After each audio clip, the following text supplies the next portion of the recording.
Hello coin collectors out there, welcome back to the Big D Coins channel. Hopefully everyone is having a great day. Does anyone recognize what this is right here? It's a neat little box. It's got the mint seal on the front of it.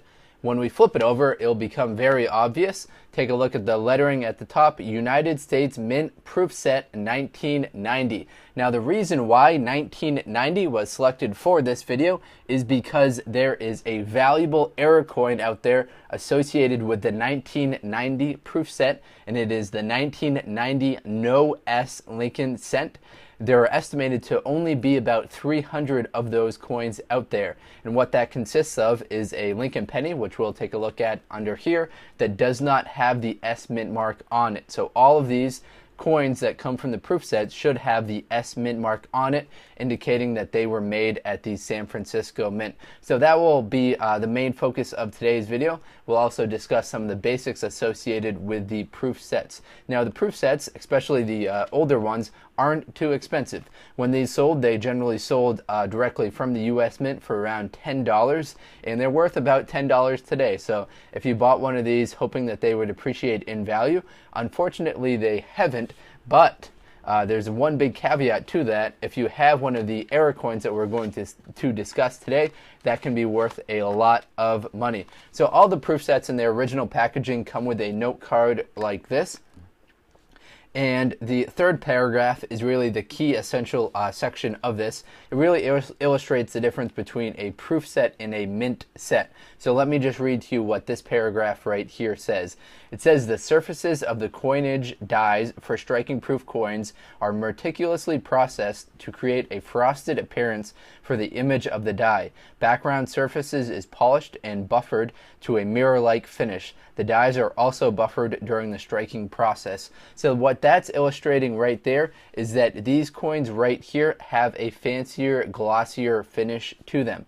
That's the main difference between the proof sets and the mint sets. It's really the only way that you can distinguish them if you're just looking at them from just without the casing around them. So the error coin that we're going to discuss today will most likely be in one of these casings. It'd be probably almost impossible to find it in circulation from regular coin roll hunting, but that doesn't mean that you can hunt through proof sets. So my recommendation for hunting through proof sets is if you come across some at a garage sale, you can always just open them up, take a look, tell the person you want to just take a look at the quality of the coins that are actually in the proof set, because they can vary.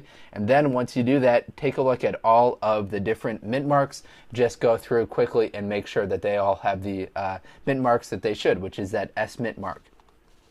So the main focus of today's video would be a 1990 Lincoln penny from the proof coin that doesn't have the mint mark on it. Now as you can see, mine clearly has that S mint mark on it.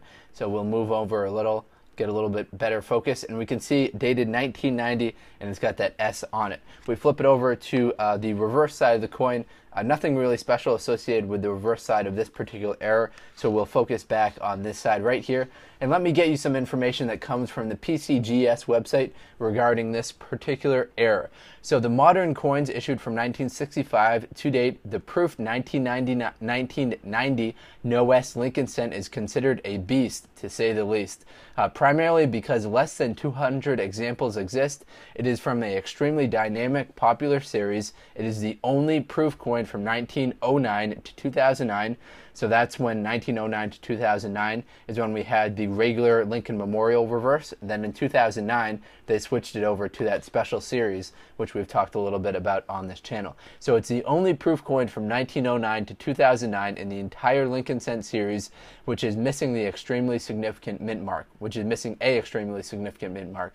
The coin exists against all odds. Moreover, the missing mint mark is clearly transparent even with the naked eye.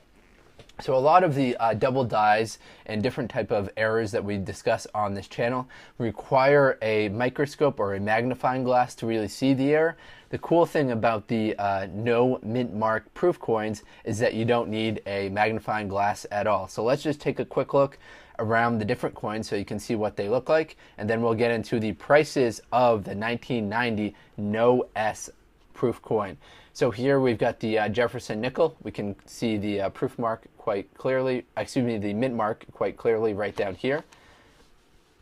Transition over to the Kennedy half dollar. Very nice looking coin. See, this one, it's free from all kinds of scratches or bag marks. And what determines the value of a proof coin largely is the cameo appearance. So the darker the background is, right here, the fields of the coin, the more you can see your reflection in it, the more it has like a mirror-like reflection. So that will increase the value of a proof coin. Not all proof coins are going to be worth the same amount of money.